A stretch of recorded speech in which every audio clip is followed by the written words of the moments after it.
Hi guys, how you doing today? Thanks for coming back today to actually listen to this second episode.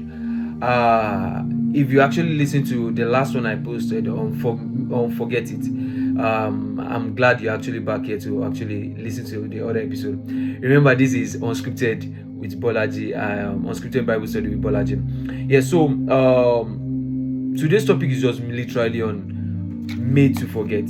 So made to forget, taken from the book of Genesis. Taken from the book of Genesis. Genesis 41 verse 41 to 57. This was literally a story of when Joseph actually interpreted the dream of Pharaoh, and Pharaoh was there to reward him. But there's a particular part I would like us to actually pick from there. I must say, literally, this is a rewarding moment for Joseph, because Joseph, we all knew, if we are all familiar with the story of Joseph, he went through hell, even with his siblings. His siblings sold him to slavery. He was enslaved in Egypt for 13 good years. Remember, his siblings actually sold him to slavery at the age of 17. And now that at this particular stage where Pharaoh actually rewarded him, he was 30. So he was enslaved for 13 good years.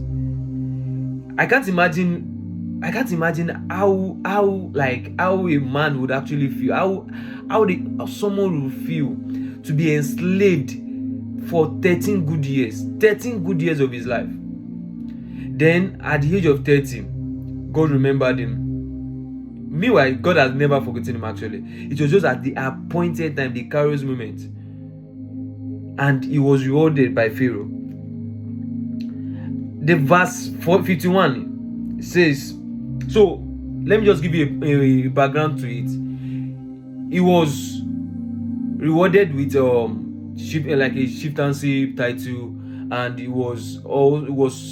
became the second in command in Egypt, and he was given an Egyptian wife, he was given an Egyptian name. So he gave birth, and he gave birth to two sons called Manasseh and Ephraim.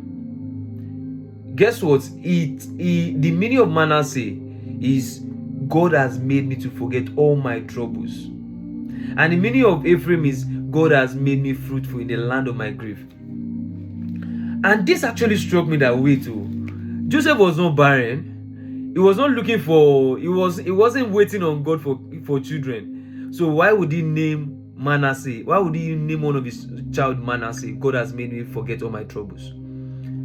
And I realized that he must have remembered at that moment, that probably even cried. He must have remembered and cried at that moment that God truly has made me forget all my troubles. He remembered the moments when he was enslaved. He has, like, the periods that he has been enslaved. He remembered the moments his own siblings sold him out. He remembered the moment that he was imprisoned. He was imprisoned by Potiphar's wife. And here he is now being rewarded as the second in command in the land of Egypt. And all he just thought was he just remembered that, yeah, indeed God has made me forget all my troubles. The troubles are not behind me. The entirety of the troubles are behind me. You know, one thing also that we need to realize is that, you see, when I said forget your past, forget your mistake, forget your failures, I'm not trying to just demean, like just ridicule or probably like tell you that your past doesn't really mean anything. No, it does mean anything. It's a fact. But God actually, God just wants you to forget. And the only way you can forget is just one way. It's just one way you can forget. God will not make you forget the facts about your past. He will not make you forget the experiences that you've had. But one thing He will make you forget, one thing that He will take away from that experience is bitterness. The bitterness that you experience whenever you remember. I must tell you today, one of the things that hinders our growth, generally, is bitterness. Bitterness is like you imprisoned yourself. Bitterness is very is deadly. It's deadly to our growth. But all that you need is, you just need to just tell God that God come into this situation. You just need to invite God to your presence so that He can take away the bitterness from your past. So that whenever you remember your past again, all that you remember is, thank you for giving me the strength. Thank you for giving me the strength. Thank you for giving me the people around me to support me, not the bitterness. So today I'm encouraging you to actually invite God into your presence, so that He can take away your past, so that He can take away the bitterness in your past. Matthew 11 verse 28 says, the TPT version says, are you weary? Are you carrying heavy burden? Come to me, I will refresh you. I will refresh your life, for I will give you rest. So God is inviting you today to come unto Him, come to Him, so that He can take away that bitterness, that every burden of bitterness from your heart, so that your life will be refreshed. Another example in the Bible is Naomi. Naomi let Israel secure financially and also with children. But when she returned back to Israel, she returned as a widow, childless and poor.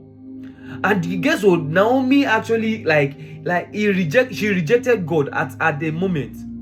But later on, God blessed her. God blessed her. So today, all I'm doing is I'm encouraging you that you invite Jesus Christ into your presence, that He may take away your bitterness, that bitterness from your past.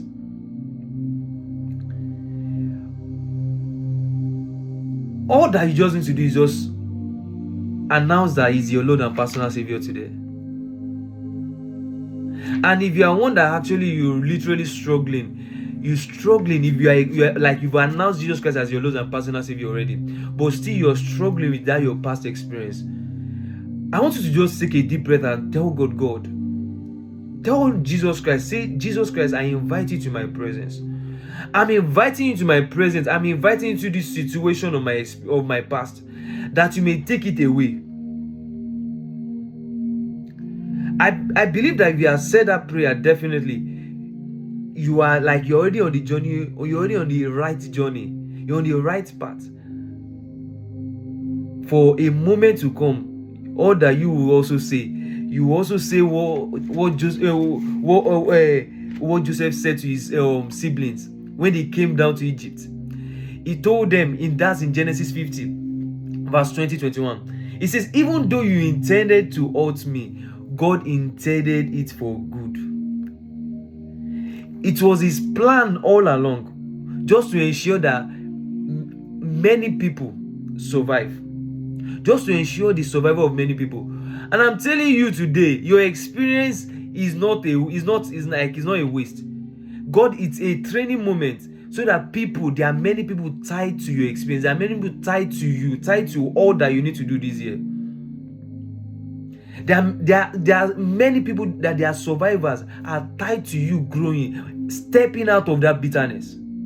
So why don't you just accept, allow Jesus Christ to take away that bitterness today, so that God may use you to save a lot of people. Remember, the survival of many is tied to you, is tied to a lot of things that you need to do this year. Thank you. Have a good day.